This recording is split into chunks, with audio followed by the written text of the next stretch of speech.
As state auditor, I believe that a further review at Des Moines Public Schools around Ian Roberts' work is important, and I welcome a qualifying request from a DMPS employee, elected official, or a petition from the public to help us do just that. We are here today to set the record straight after 3 state senators sent a letter with a request. They either knew that that request was something I couldn't fulfill legally and knew they were inviting me to break the law, or they were just totally ignorant of the law and really focused on politics rather than getting things right. I want to emphasize that's not the approach of every legislator. But what it looks like, if we come in and we do a special investigation, we are not redoing the entire last year's audit.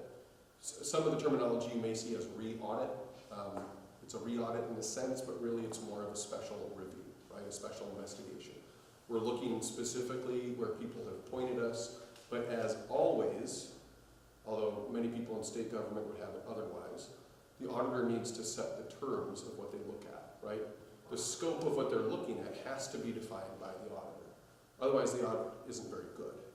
And so if somebody comes in, whether it's a state legislator requesting the review of state funds or it's a city council person requesting the review of city funds, they can tell us where they want to look, but in the course of looking there, if we see something that makes us think, boy, we better look somewhere else, or if we just decide, you know, this is a related issue, maybe we should look over here, we have to be able to do that. Otherwise, there's no real reliability in the work.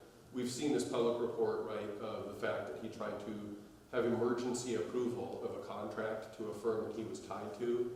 That right there makes any auditor go, boy, we better look at every piece of that spending. We can let people know when we have a request that we are going to do something. We wouldn't disclose any specificity about what form the request came in. Usually if it's a petition, we'll say we have a petition, because when petition reports come out, it actually comes out as answering to a petition, if that makes sense.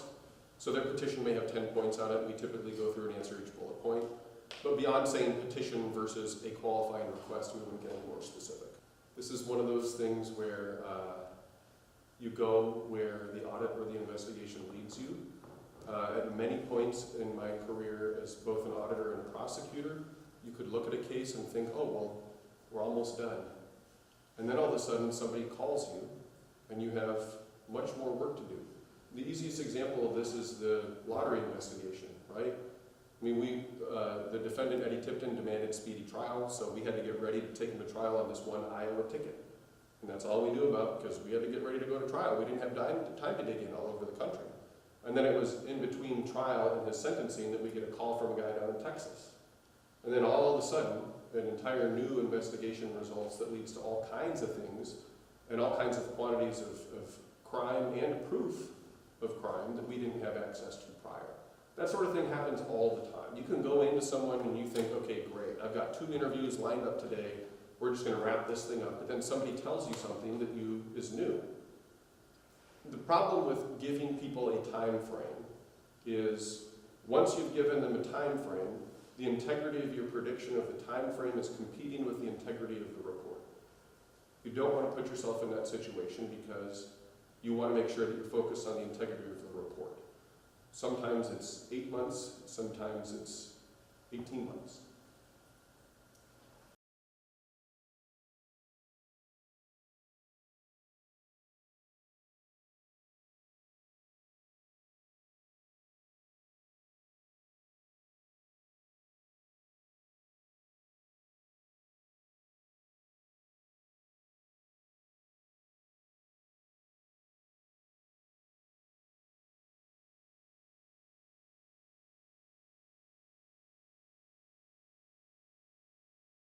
I mean, what we're here to say is, as state auditor, I think that more review at Des Moines Public Schools around Ian Roberts' work is important, and we welcome a qualifying request from a DMPS employee, a school board member, or a petition from the public to do that work.